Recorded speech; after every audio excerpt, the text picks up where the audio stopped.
Masolo ya mboka, masolo ya mboka.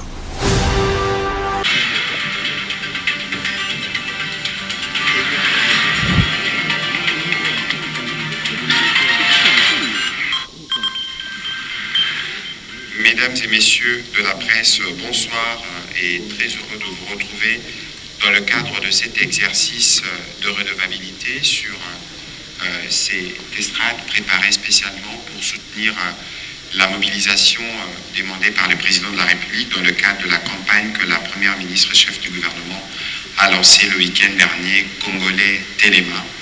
C'est l'engagement que nous tous nous prenons partout où nous sommes pour nous assurer que nous jouons notre rôle et que nous contribuons aux efforts qui sont mis en place par le gouvernement pour mettre fin à cette situation d'agression dans l'Est de la République démocratique du Congo.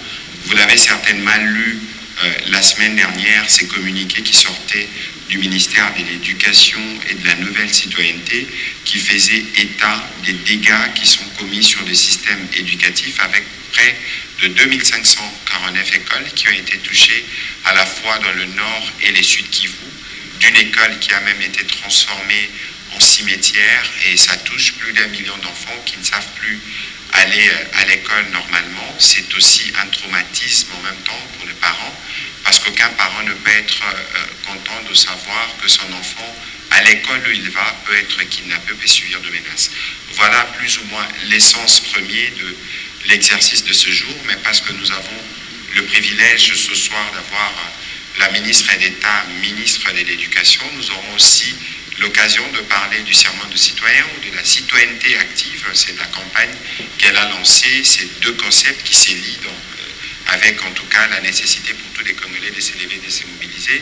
Madame la ministre d'État, ministre de l'Éducation nationale et Nouvelle Citoyenneté, bonsoir. Bonsoir. Merci de vous joindre à cet exercice de redevabilité. C'est vrai que nous avons voulu depuis bien longtemps parce qu'il y a tellement à dire dans les secteurs de l'éducation. Je rappelais que vous êtes spécialiste du domaine, professeur de physique et mathématiques parmi nos savants et donc nous avons quelqu'un qui est superbement outillé pour nous parler. Malheureusement, ce soir, on fera plus un focus sur les effets néfastes de cette guerre sur le système éducatif, mais aussi nous parlerons de la citoyenneté. On aura évidemment la possibilité de revenir sur d'autres sujets. Pour commencer, Madame la ministre d'État, qu'est-ce que vous pouvez nous dire aujourd'hui? Parce que nous avons lu le communiqué que vous avez sorti la semaine dernière avec des informations inquiétantes par rapport aux conséquences justement de cette guerre d'agression sur le système éducatif qui pour nous est une attaque à notre avenir. Qu'est-ce que vous pouvez nous dire en liminaire sur la situation aujourd'hui et quels sont les éléments que vous pouvez mettre à la disposition du peuple congolais pour comprendre les différents dégâts que subissent notre système éducatif à cause de cette agression rwandaise? Je vous remercie, Monsieur le ministre de la Communication. Comme vous l'avez si bien rappelé, nous avons plus de 2500 écoles qui sont affectées par cette guerre dans les provinces du Nord et du Sud Kivu, avec 1,4 million d'élèves qui sont affectés par cette situation. Il faut savoir que l'on a des écoles qui ont été détruites suite au bombardement. On a des centaines d'écoles qui sont occupées par les groupes armés dans le nord et le sud Kivu. On a des écoles qui sont occupées par les populations déplacées et pas seulement dans les zones directement affectées mais également dans les provinces éducationnelles à côté. Et donc on a aussi eu à déplorer une école qui aurait servi de cimetière, ça a été dit dans notre communiqué. On a des écoles pour lesquelles les tableaux ont été détruits, les bancs ont été également détruits servant de bois de chauffe, les portes des latrines, etc. Et donc ici, vous comprenez que cette situation de guerre met à mal le travail qui a été réalisé ces dernières années pour améliorer les conditions d'enseignement et d'apprentissage. C'est extrêmement dur de voir une école détruite, sachant tous les efforts que l'on met pour pouvoir en construire une. Mais au-delà des infrastructures, pour moi, l'impact le plus important, c'est vraiment l'enfant, les élèves, dans leur tête. Cet impact est beaucoup plus grave qu'une école détruite, qu'un banc utilisé. Et c'est cet impact-là que je voudrais que nous tous, nous ayons vraiment conscience qu'ici, c'est un double crime, selon de mon point de vue. D'un côté, on affecte l'enfant, les enfants maintenant, Mais il faut savoir que ces enfants maintenant sont des adultes de demain et le fait qu'on leur prive de leur scolarité maintenant, cela rend extrêmement difficile la société plus tard parce qu'on va avoir des adultes profondément marqués par ce qui se passe actuellement. C'est pour ça que nous tenons et nous disons que l'éducation doit rester sacrée, l'éducation de nos enfants, parce que l'impact est à court, moyen et long terme. Et donc, je vous remercie de me donner l'occasion d'insister sur ça ici. Alors, on disait tout à l'heure que ça concernait à peu près 1 million d'enfants. Alors, aujourd'hui, est-ce que ces enfants ou certaines de ces écoles ont ouvert, d'autres ont définitivement fermé? Quel est l'essor, justement, de ceux pour qui, par exemple, les écoles ne s'ouvrent pas? Et il y a évidemment beaucoup de questions. Je laisserai les journalistes les poser tout à l'heure. Si nous devons parler de la situation aujourd'hui à Goma ou à Bukavu, dans les territoires sous occupation, qu'est-ce que vous diriez? Écoutez, les écoles, elles sont poussées à réouvrir, mais évidemment, dans notre cas, pour nous, avant d'ouvrir une école, on doit s'assurer que les conditions de sécurité soient assurées. Donc, il y a une fiche qui permet de vérifier ces conditions-là. Donc, il y a des écoles qui ouvrent, on le voit bien, la majorité le font, mais on voit que les parents gardent encore majoritairement leurs enfants à la maison. Donc on n'a qu'une présence autour de 50% des enfants dans les écoles, donc ce qui montre bien à quel point le sentiment d'insécurité reste très élevé pour les parents qui gardent encore l'école. Nous, ce que nous préconisons, c'est vraiment la sécurité des élèves et des enseignants sur la top priorité, ainsi que de l'administration. Donc avant qu'une école ne reçoive le feu vert pour pouvoir réouvrir, il faut que les conditions de sécurité soient assurées. Mais il y a un autre aspect, non de moindre d'ailleurs, au cours du lancement de la nouvelle campagne Congolais Téléma. On a commencé par le serment du citoyen. Après, évidemment, l'hymne national exécuté par les enfants. Vous parlez de plus en plus de citoyenneté active, mais qu'est-ce que cela signifie et comment cela s'embraye avec la situation que le pays connaît actuellement? Il faut savoir que le travail que l'on a fait sur le programme de nouvelle citoyenneté est antérieur à la crise actuelle. Pour nous, et ce qui est important pour la vision du chef de l'État, c'est justement de pouvoir travailler sur cette nouvelle citoyenneté qui se base sur 4 piliers fondamentaux, qui sont l'amour de la patrie, l'amour et le respect du compatriote, le respect du bien commun et la fraternité nationale. Donc ce sont des piliers essentiels et donc dans ce dispositif de nouvelle citoyenneté avec le serment de citoyen et les 10 messages qui ont été récemment publiés, ce que l'on veut c'est de rappeler ces 4 piliers. Et ici, dans ces situations de guerre, ça devient d'autant plus important d'insister sur ces valeurs républicaines qui sont portées par le serment de citoyen. Donc il faut qu'on insiste beaucoup sur ces 4 piliers. Oui. Mais quels sont-ils? Parce que les médias qui sont là, j'espère que tous ils vont s'engager à accompagner la campagne que vous menez, parce que finalement c'est cette citoyenneté qui va nous permettre d'améliorer nos rapports à l'État et de mieux comprendre les notions justement de patriotisme et surtout en cette période critique. Mais donc je le rappelle, j'insiste bien, c'est l'amour de la nation, de la patrie, le premier. L'amour et le respect du compatriote, et le chef de l'État y tient beaucoup. Vous vous rappelez en Conseil des ministres, lorsque nous avons validé le serment du citoyen, comment il a insisté sur l'aspect d'amour et du respect du compatriote, le respect du bien commun, qui est le 3e pilier, et la fraternité nationale, l'unité et la fraternité nationale. Alors, unité, fraternité nationale, oui. Respect du bien commun et l'amour pour les compatriotes. Pour les compatriotes et la patrie. Pour la patrie. Oui. Voilà le 4 piliers. Nous nous assurerons que nous communiquons suffisamment auprès des médias pour que tout le monde, effectivement, la citoyenneté ne concerne pas que les enfants, mais ça concerne nous tous. La crise sont compris les enfants qui sont déplacés. Vous l'avez si bien dit, en fait, on a bien vu qu'il y a certains, par exemple, sur l'île d'Idjouï, où j'ai reçu le rapport récent, qu'on a par exemple des écoles qui sont envahies par les personnes qui sont déplacées et qui donc justement vont occuper nos écoles. Donc ce n'est pas strictement là où il y a les combats, mais aussi dans toutes les provinces.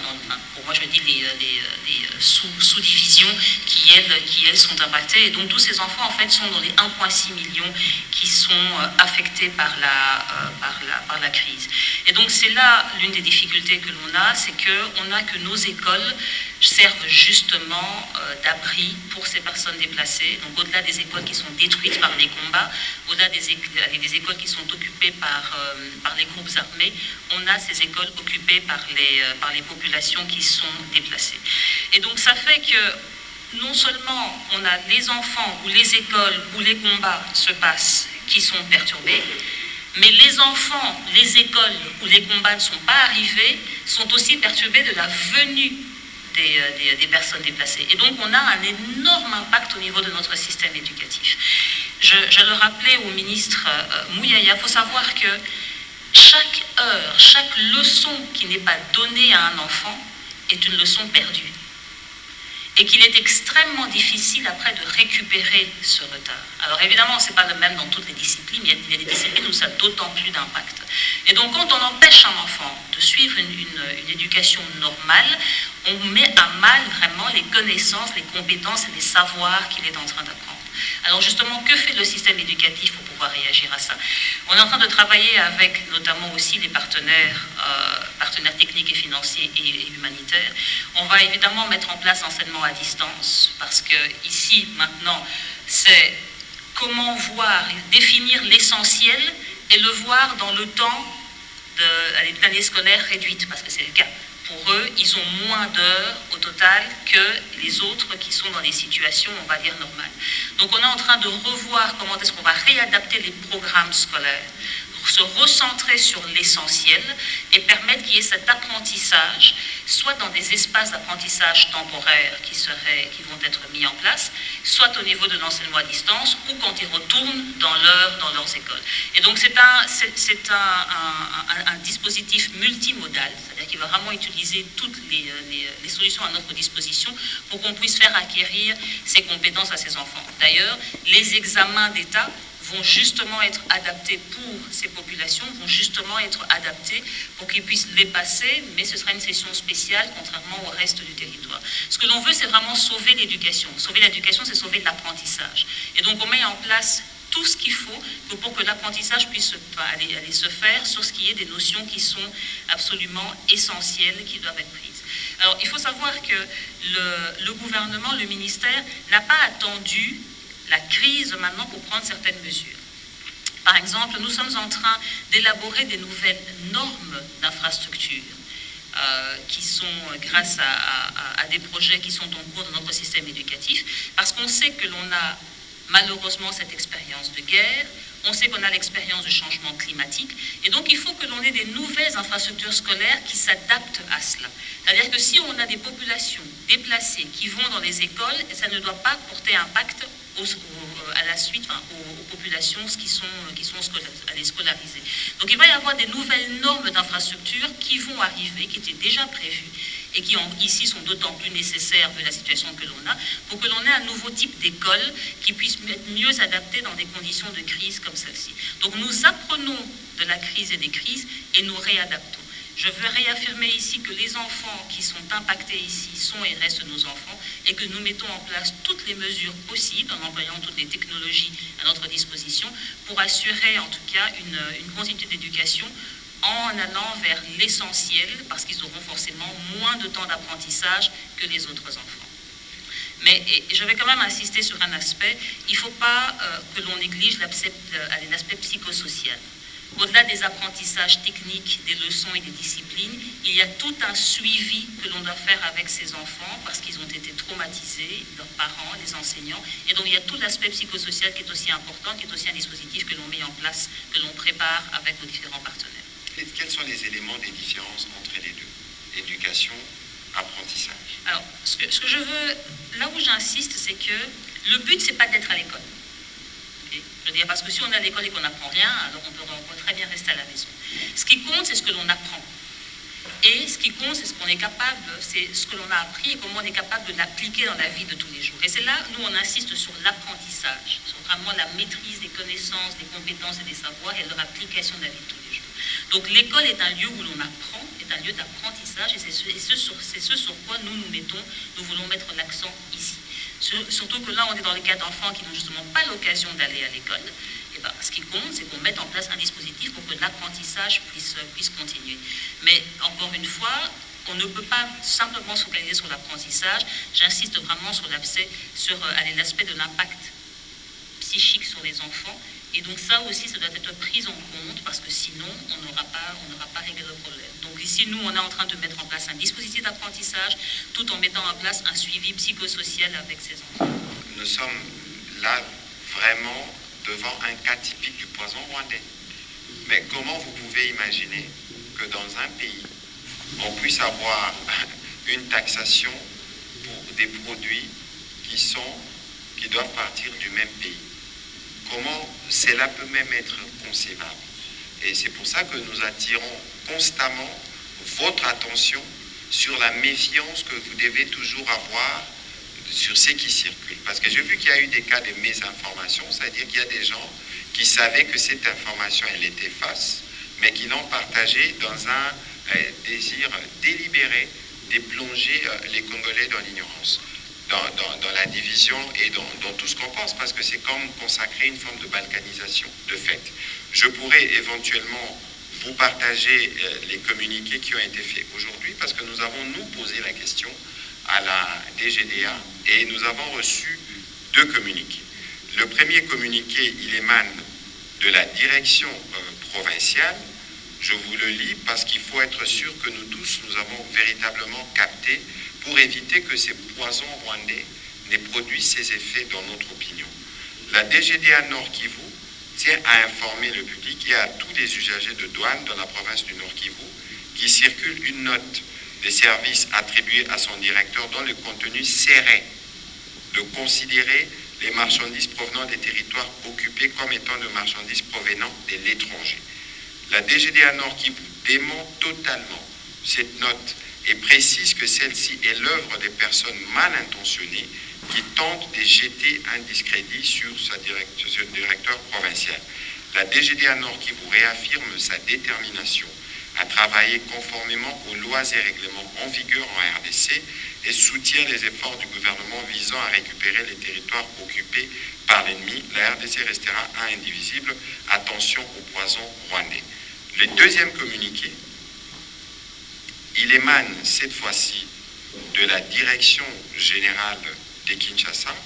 La Direction générale de douane et accises a été informée de la circulation dans les réseaux sociaux d'une note datée du 28 février attribuée au directeur provincial de la DGDA Nord Kivu et suspendant jusqu'à nouvel ordre l'application du régime douanier de réimportation en l'état aux marchandises émanant du bureau 6 dans les parties des territoires occupés par l'armée rwandaise.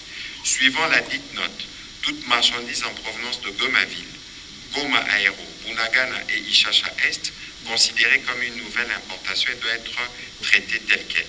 La DGDA porte à la connaissance du public en général et des usagers de la douane en particulier que cette note est un faux, tel que l'atteste le communiqué officiel du directeur provincial que j'ai lu tout à l'heure. Par conséquent, la DGDA rappelle que la législation douanière s'applique pleinement sur l'ensemble du territoire national. Et donc, lorsque nous vous disons que vous devez vous méfier, lorsque nous attirons votre attention comme professionnels des médias, c'est parce que nous savons qu'on cherche quotidiennement à planter les démons de la division parmi nous. Et donc, je voudrais encore attirer votre attention sur la nécessité pour vous de vous méfier chaque fois que vous voyez un document circuler sur les réseaux sociaux s'il n'est pas authentifié. Madame la ministre d'État, je m'excuse de cette intrusion, mais c'était une question d'actualité, parce qu'il faut justement lutter contre toutes ces fake news. Heureusement, je ne sais pas comment il faut le prendre, ce n'est pas la première fois que l'on se retrouve dans une situation où on doit organiser les examens en situation de guerre. Alors c'est pour dire que heureusement l'administration a de l'expérience et donc l'idée c'est de pouvoir avoir des couloirs sécurisés, de sécuriser les choses pour que les examens soient acheminés vers les candidats. On n'y est pas encore, on est en train de préparer ces détails-là. Évidemment, on ne peut pas encore le faire maintenant de manière fine vu la situation, mais dans tous les cas, on organisera les choses et on aura des couloirs spécifiques et on va permettre d'organiser l'examen d'État. Je tiens aussi à dire que pour les candidats qui auraient quitté, par exemple, les villes de Goma, de Bukavu, et qui se seraient inscrits, qui seraient arrivés arriver dans d'autres provinces, ils peuvent s'inscrire dans des écoles qui sont là et passer les examens dans les provinces où ils se trouvent. Il y a une circulaire qui est passée à ce propos au niveau de l'inspection générale. Donc on veut vraiment s'assurer de mettre les enfants dans les meilleures conditions possibles. On travaille sur les détails techniques et heureusement on a déjà l'expérience à ce niveau-là. Par rapport à la reconstruction des infrastructures, ça me permet de revenir aussi à nouveau sur l'impact de cette guerre. Avant tout ça, on a des projets qui devaient construire 100 écoles au nord, au sud Kivu, Ituri, et on devait aussi investir au niveau du nord Kivu. Ici, on se retrouve dans le cas où cet investissement qui devait nous permettre d'avoir des écoles supplémentaires, on est en train de voir comment ça va être utilisé alors que pour reconstruire les écoles. Alors vous imaginez un peu la perte. Déjà que c'est tellement difficile de mobiliser des fonds pour pouvoir construire nos infrastructures. Ici, on va devoir prendre certaines décisions qui sont d'utiliser finalement stratégiquement les fonds que l'on avait pour pouvoir reconstruire les écoles qui ont été détruites.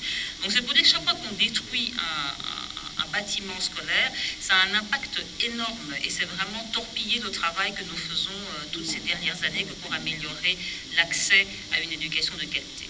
Donc on est en train de travailler avec nos partenaires techniques et financiers notamment pour pouvoir réorienter nos priorités qui seront d'abord les écoles qui sont détruites, qui vont être réhabilitées reconstruites en premier, et puis de continuer à mobiliser les ressources pour pouvoir continuer cet effort que nous avons déjà commencé de construire les écoles.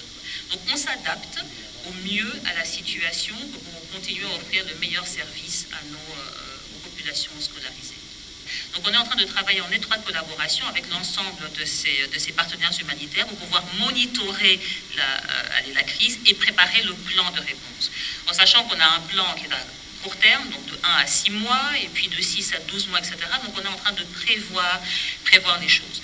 La priorité pour nous, avec nos partenaires humanitaires, c'est d'abord assurer la sécurité. On veut avoir la sécurité dans les écoles pour être sûr que lorsque nos enfants et nos enseignants y sont, ils sont mis dans les meilleures conditions possibles. C'est pour ça qu'on fait tout ce monitoring d'écoles qui sont détruites.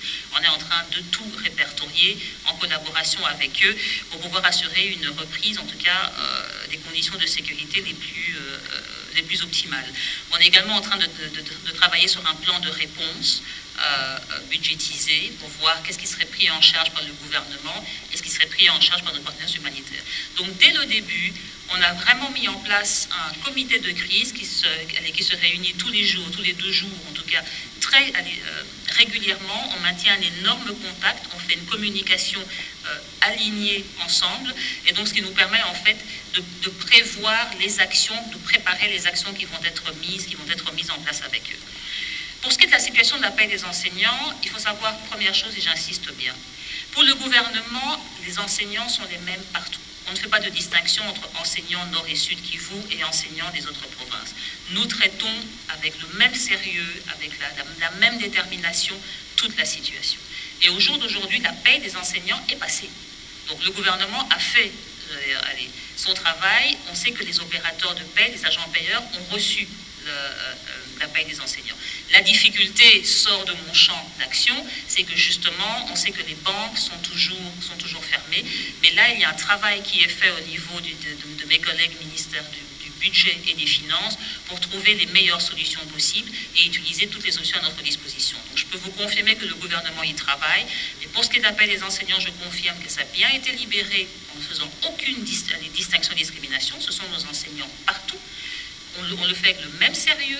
Les agents payeurs les ont reçus. Maintenant, ça se passe au niveau des banques, de pouvoir attendre sur base des travaux qu'ils ont fait au niveau du gouvernement pour leur réouverture. Donc ici, je réaffirme encore notre profonde solidarité avec les enseignants et je veux qu'ils sachent qu'ils sont notre préoccupation majeure pour ce qui est de l'ensemble de nos services pour qu'ils puissent obtenir ce qui leur revient de droit. Ministère des Finances et du Budget, on analyse toutes les voies possibles pour s'assurer que les enseignants, comme les autres fonctionnaires, arrivent à percevoir ce qui leur est dû, mais en attendant justement de voir comment vont se terminer les négociations qui se font, notamment, il y a eu l'étape des chefs d'état-major général.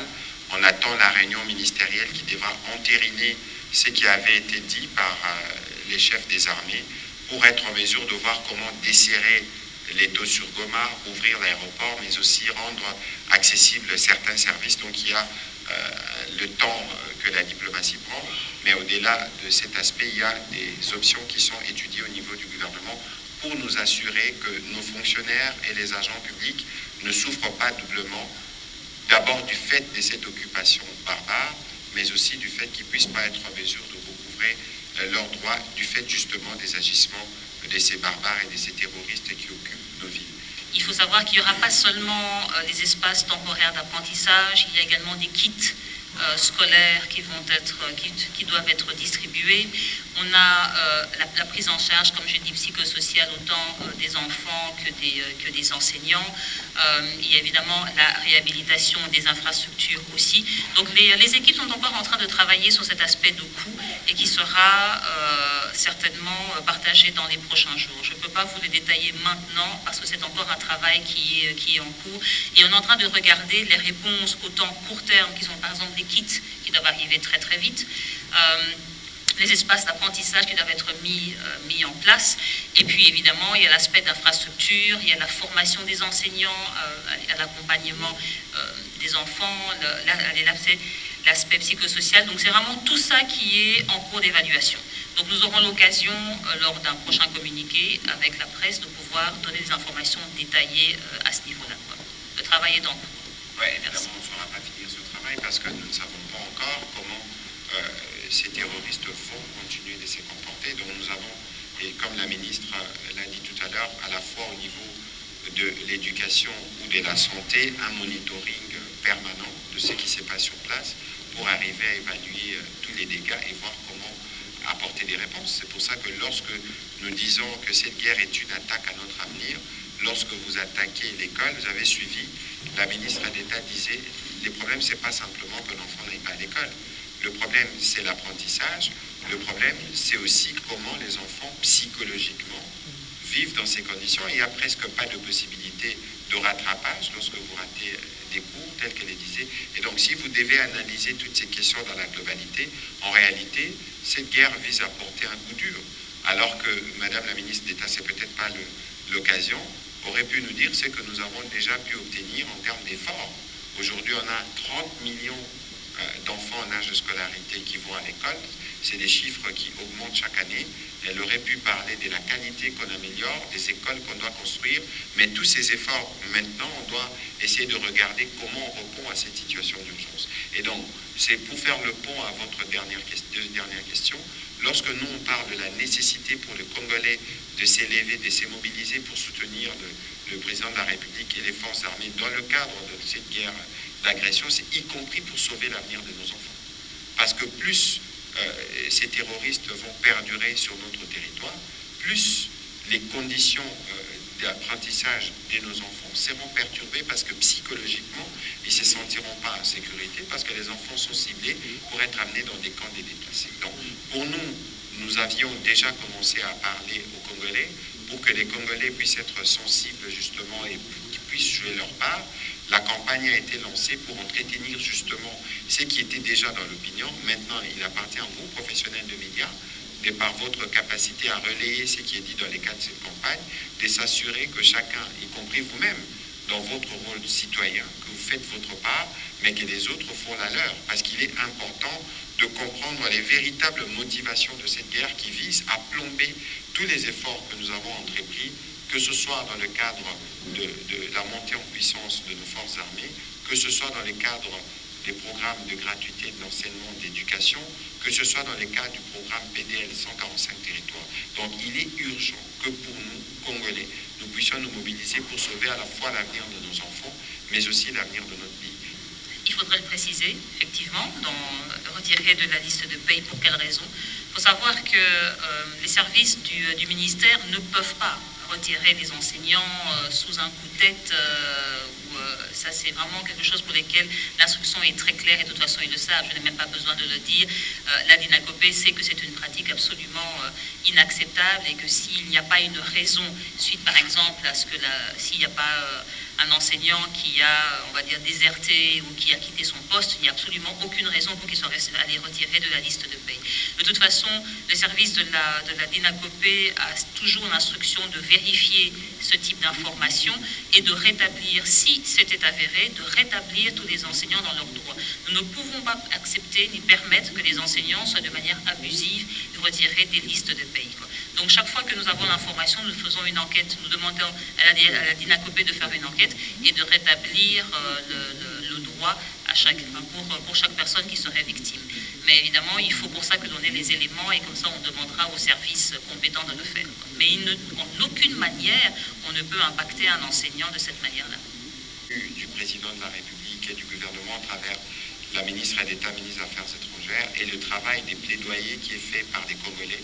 Encore cet après-midi, j'ai reçu des vidéos de manifestations des Congolais à Séoul.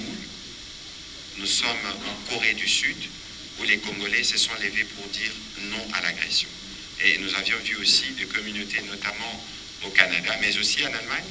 Aujourd'hui, je pense que c'est les Allemands qui ont décidé de geler une aide qui devait être accordée au Rwanda.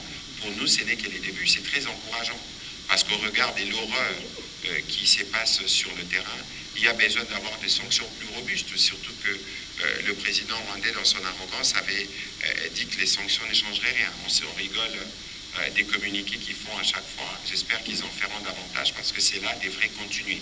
Mais l'essentiel pour nous aujourd'hui est le travail que nous faisons. Même si nous sommes engagés dans les médiations au niveau sous-régional, nous pensons que les sanctions sont utiles au regard de la barbarie, au regard de tous ces crimes de guerre, parce que lorsque vous attaquez aux écoles, aux infrastructures hospitalières, c'est constitutif des crimes de guerre. Il y a besoin des actions encore plus vigoureuses, plus contraignantes pour permettre au processus de paix d'une part d'évoluer et pour que les Rwandais retirent très rapidement leurs militaires terroristes tueurs de notre sol.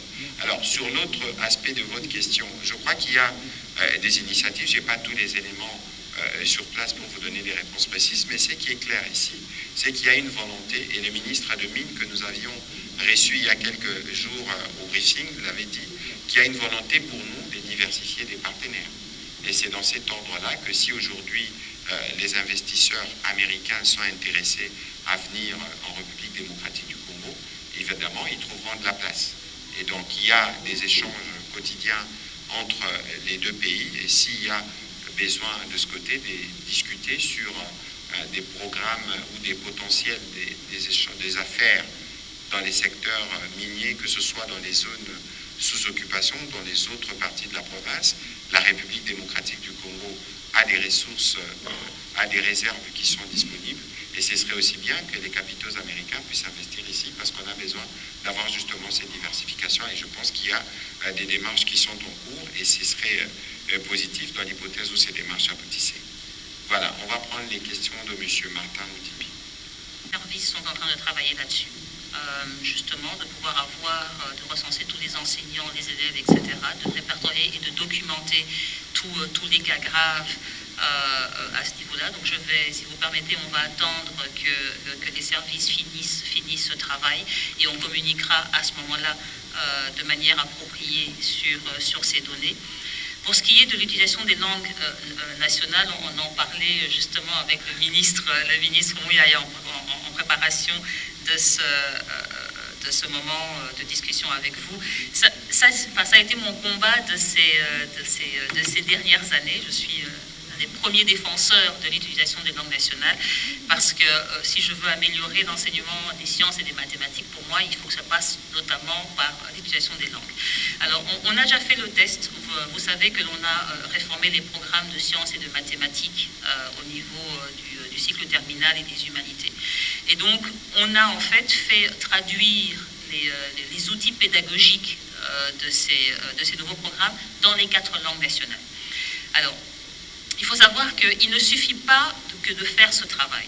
Il y a tout un travail en fait qui est à faire au niveau de la formation des enseignants pour qu'ils soient capables d'enseigner dans les langues nationales. Et c'est là qu'on travaille, il y a un effort de collaboration à faire avec l'enseignement supérieur universitaire, parce que vous savez que c'est au niveau de l'ESU que sont formés, au niveau des ISP, au niveau de l'enseignement supérieur universitaire, que sont formés les futurs enseignants. enseignants. Et donc on va commencer ce travail avec les SU. On avait déjà commencé, mais ça ne s'était pas fait. On va avancer là-dessus parce qu'on doit d'abord s'assurer que nos enseignants soient bien formés. Traduire, concevoir des programmes dans les langues nationales, j'ai presque envie de dire, c'est la partie facile, parce qu'on l'a réalisé. Le plus dur, c'est ça, et c'est ça qui compte, c'est vraiment la formation des enseignants. Quand nos enseignants seront formés à ça, alors ça va rouler. Parce qu'il faut savoir que ce n'est pas juste de la traduction. C'est pas juste de se dire comment est-ce qu'on dit en lingala cela. Non, il faut vraiment comprendre le concept et il faut pouvoir employer les termes qui transmettent le mieux le concept. Alors pour ça, il y a un travail extraordinaire. Vous avez sans doute entendu parler, le feu professeur bienvenu, Séné Mongaba. Peut-être que si vous vous intéressez à l'apprentissage dans les langues nationales, vous avez vu tout le travail qu'il a fait de faire traduire justement la chimie, les mathématiques dans les langues, et on le voit bien. C'est vraiment de penser, on a besoin en fait d'avoir à la fois des scientifiques, mais des linguistes également, qui travaillent pour que le concept soit correctement traduit, excusez-moi de le dire comme ça, mais véhiculé correctement. Mais là où j'affirme, c'est que oui, on peut apprendre toutes les mathématiques et toutes les sciences dans nos langues nationales. Il y a évidemment un travail qui est à faire, mais c'est tout à fait possible, c'est tout à fait souhaitable, et ça va faire partie des chantiers des prochains mois, des prochaines années, pour pouvoir le faire en collaboration avec l'enseignement supérieur universitaire, parce que ça ne peut pas se faire uniquement au niveau de l'enseignement primaire et secondaire et professionnel. Madame la ministre d'État, vous suscitez beaucoup de curiosité. Je ne suis sûrement pas le seul.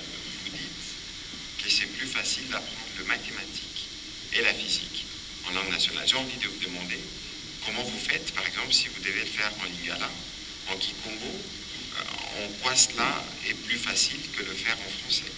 Alors, c'est pas tant une question que ce soit plus facile, mais c'est plus aisé. On sait que c'est beaucoup plus simple d'apprendre dans la langue que l'on maîtrise. Pourquoi aussi? Parce que lorsque vous rentrez à la maison, si à la maison ce n'est pas la langue de l'enseignement qui est utilisée en général, ça crée déjà une barrière. Et donc c'est pour ça que si on utilise en utilisant nos langues nationales dans l'enseignement, on améliore la qualité de l'éducation. Mais il faut savoir que ça ne se décrète pas comme ça. Parce que comme je vous dis, on doit agir sur la formation des enseignants, on doit changer les programmes. Il faut aussi que la télévision offre des programmes de qualité dans les langues nationales, par exemple, donc des programmes de qualité dans les langues nationales, pour que tout ceci renforce l'apprentissage. Et je reviens au cas du professeur Bienvenu, qui disait, ce qu'il y a, c'est que quand vous avez appris, ou quand votre langue est une autre langue, et que vous arrivez de l'enseignement où c'est en français, ça veut dire que dans votre tête, vous devez d'abord traduire dans la langue que vous maîtrisez, puis retraduire en français, et puis le dire. C'est pour vous dire du gaspillage du temps cognitif que nous imposons à nos enfants de devoir faire cette traduction que d'autres qui seraient francophones, on va dire, dans le français, la langue maternelle, ne doivent pas faire. Et donc moi, c'est cette souffrance que je ne veux plus qu'il y ait. Mais ce serait pas du tout responsable de ma part de dire, ok, on décrète, maintenant on passe dans les langues alors que tous les préalables ne sont pas mis. Donc on est en train de travailler sur l'ensemble de ces préalables pour que le système ne s'effondre pas, parce que ce n'est pas juste décréter que l'on fait tout dans les langues. Mais parce que je me souviens que parfois, à l'école, on nous disait, il ne faut pas parler lingala à l'école.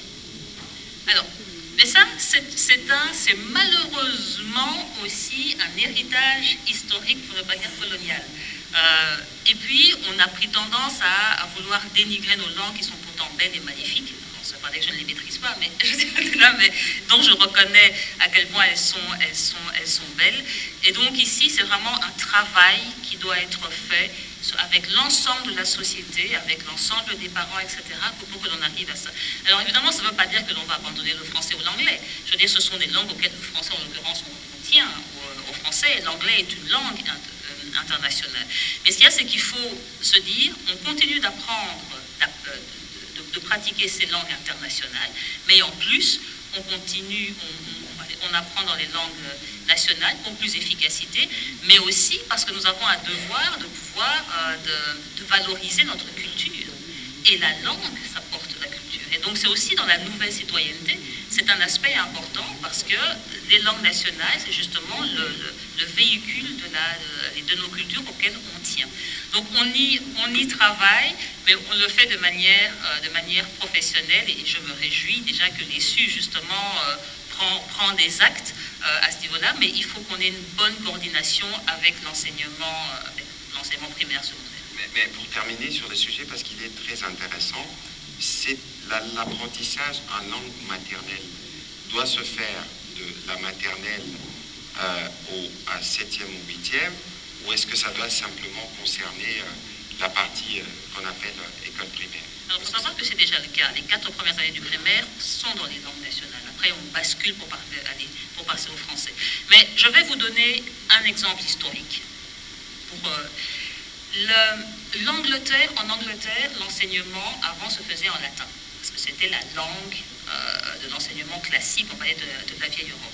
À partir du moment où ils ont abandonné le latin dans l'enseignement universitaire pour passer dans la langue qui était pratiquée par la population, à ce moment-là l'anglais, c'est là qu'ils ont commencé à dépasser cette vieille Europe. Et donc, si on prend le cas de la Chine, voilà un autre cas. Ceci pour dire, c'est qu'on devrait arriver à avoir un système éducatif où on permet à quelqu'un de faire un ensemble de cursus dans la langue, dans une de nos langues nationales. Mais comme je vous dis, ce n'est pas quelque chose qui doit se faire de manière rapide, qui doit être décrété comme ça. Il y a un travail de fond qui est à faire, qui a commencé depuis plusieurs années et que l'on va continuer. L'important, c'est que l'opinion publique soit déjà ouverte à cette idée pour que le système éducatif puisse basculer. Mais on va continuer dans ce sens. On tient à notre enseignement en français. En tout cas, vous pouvez compter sur notre contribution pour nous assurer qu'il y a des programmes en langue nationale et pour que finalement nos enfants ne puissent pas être complexés parce que ils ne devraient pas être en mesure d'apprendre la langue. Madame la ministre d'État, on va prendre les 3 dernières questions en série. On va les noter, comme ça nous y répondrons en une vague pour terminer cet exercice de redevabilité. Je n'ai pas parlé d'enseignement en ligne, j'ai parlé d'enseignement à distance. Et l'enseignement à distance tient justement compte de l'ensemble des dispositifs, c'est-à-dire l'envoi de cours par correspondance, c'est-à-dire on vous envoie par correspondance, c'est peut-être un grand terme, mais je veux dire on envoie les items avec les devoirs et les leçons aux enfants. Ça veut dire l'utilisation de la radio, ça veut dire l'utilisation de la télévision, ça veut dire enseignement en ligne quand c'est possible. Donc nous, quand on pense à l'enseignement à distance, c'est justement toute la panoplie de technologies et de moyens qui permettent de faire l'enseignement ailleurs qu'à l'école. J'ai d'ailleurs signé un arrêté sur l'enseignement à distance récemment. On est en train de travailler sur justement les mesures pratiques parce qu'au-delà de continuer à assurer l'enseignement, il y a aussi la partie d'évaluation. Quand on a suivi l'enseignement à distance, comment est-ce qu'on gère les évaluations qui permettent d'avoir la certification qu'il faut? Donc justement, les services sont en train de travailler sur ces aspects, sur les mesures pratiques qui doivent accompagner mon enseignement.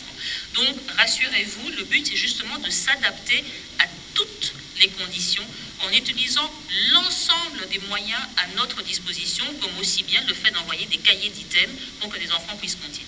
Donc vraiment, mon objectif, l'objectif du ministère, tel que vraiment défini par le chef de l'État, c'est qu'on doit assurer une éducation, l'accès à une éducation de qualité.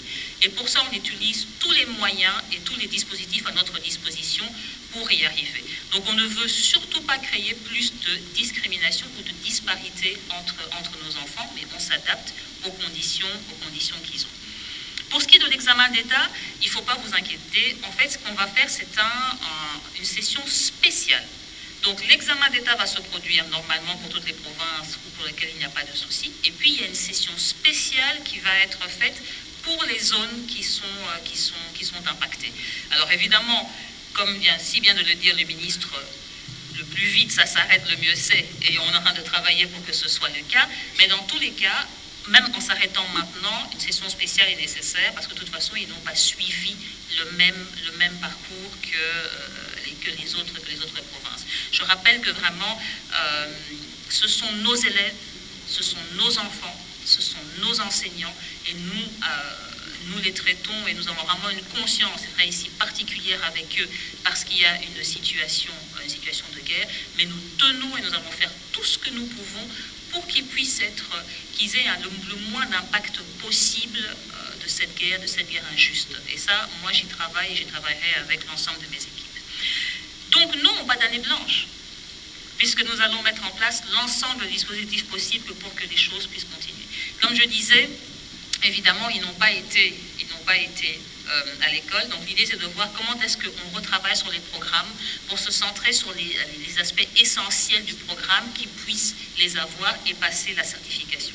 Nous n'allons pas sur l'année blanche, parce que l'année blanche n'est pas du tout une option, vu l'ensemble des options et des possibilités que nous avons. Donc nous allons continuer à travailler pour qu'il se passe une année. Évidemment, ce n'est pas une année normale, mais c'est une année qui va s'adapter. Alors c'est ici aussi pour moi l'occasion de rappeler, j'en ai parlé encore au ministre Mouyaya, nous avons eu l'occasion de tester lors d'un projet précédent un tuteur virtuel qui emploie l'intelligence artificielle, ce qui me permet d'en parler ici, parce que lorsque nous avons utilisé ce tuteur, on a vu qu'en utilisant pendant 6 mois ce logiciel, les enfants pouvaient gagner 2 ans de retard d'apprentissage. Ça veut dire que nous vivons en fait dans la meilleure période de l'histoire de l'humanité, c'est-à-dire que nous avons accès à des technologies qui ne nous limitent plus par rapport à ce que nous avions avant. Donc, dès qu'on est en train de travailler sur ça, on le met en place et on va les utiliser. Et je vous assure que nos enfants vont récupérer les retards qu'ils ont. Et ce qui sera en termes d'apprentissage, j'ai envie de dire, c'est encore facile. Mon souci véritablement, c'est plutôt l'impact psychosocial qu'il va y avoir sur ces enfants sur lesquels on doit travailler. Sur les apprentissages, ça, on a les technologies qu'il faut. Mais il faut travailler sur l'impact, parce qu'il faut savoir que les enfants de maintenant sont les adultes de demain. Et si maintenant, ce qu'on a, c'est perturber ces enfants, on aura des adultes perturbés et donc une société plus difficile. C'est sur vraiment l'aspect psychosocial sur lequel il nous faut absolument travailler avec tous les experts en cette matière, parce que pour ce qui est des apprentissages, ça, nous avons les technologies nécessaires pour pouvoir éviter ces périodes d'année blanche, meilleure période de l'année, de l'histoire de l'humanité. Pour le cours de civisme, justement, dans le cadre de la nouvelle citoyenneté, on est en train de les mettre à jour. Ils existent, ils sont toujours là, mais on est en train, avec la direction qui est chargée, de mettre à jour le cours de civisme dans l'esprit de cette nouvelle citoyenneté. Donc je puis vous assurer que nous sommes en train de travailler pour cela. Pour les cours d'histoire, aussi on y travaille maintenant. En fait, ce travail avait déjà commencé. Il y avait déjà eu une évaluation des programmes d'histoire du primaire. On avait bien vu à quel point ils étaient plus adaptés à la réalité aujourd'hui. On a développé notamment avec les historiens de l'université de Kinshasa une plateforme Bokundoli sur justement l'apprentissage de l'histoire, c'est-à-dire de notre histoire, et raconter selon notre point de vue à nous. Et maintenant, en fait, j'ai mis en place, lancé les équipes pour que ce soit intégré dans le cours d'histoire officiel. Donc, on est sur cette lancée, on travaille avec l'enseignement supérieur universitaire, notamment les historiens de l'université de Kinshasa notamment, que pour mettre à jour nos cours d'histoire, pour qu'ils soient plus adaptés à notre réalité, qui intègrent notre histoire récente. Mais comme je le disais aussi au ministre Mouyaya en préparation, il faut savoir qu'il y a toujours un temps entre le temps scientifique et le temps scolaire. On a besoin que les concepts de notre histoire, en fait, soient bien maîtrisés pour qu'ils puissent être traduits en des savoirs qui doivent aller au niveau de l'école. Donc il y a toujours un décalage qui fait qu'on ne peut pas aller aussi vite que l'histoire est en train de se dérouler. Mais je puis vous rassurer que les cours d'histoire sont en cours de révision pour intégrer des aspects nouveaux comme le génocauste, comme la guerre que nous vivons ici depuis 30 ans. C'est important qu'on la comprenne, qu'on l'étudie pour qu'elle ne se reproduise. Et ça, le cours d'histoire est important pour ça. Et encore tant mieux que ce sera dans les langues nationales. Et donc, madame, en enseignant l'histoire, ça veut dire que nous préparons nos enfants à développer une attitude par rapport au comportement inutilement belliqueux du Rwanda. En tout cas, notre objectif, c'est d'en faire des citoyens meilleurs que ce que nous avons été nous-mêmes. Et pour ça, il faut absolument connaître son histoire et ne pas retomber dans les pièges qui sont posés par les voisins, par le Rwanda. Il ne faut pas retomber dans les pièges de division, et pour ça, il faut connaître son histoire. Pas de pièges de division, pas des pièges non plus, des discriminations, parce que c'est aussi l'intention du Rwanda de s'aimer un esprit des divisions dans les Congolais en stigmatisant de communautés, et nous sommes bien debout contre cela, et cela est bien enseigné à l'école. D'abord nos langues nationales, mais aussi la nécessité pour nous de nous tolérer dans ce que nous sommes Madame la ministre d'État, nous arrivons au terme de cet exercice. Évidemment, sur votre secteur, il y a beaucoup à dire. Ce soir, on a voulu nous focaliser sur les conséquences de la guerre dans la partie Est, avec les récents événements de Goma et de Bukavu. Mais il y a évidemment une soif de vous entendre davantage sur ce que nous faisons.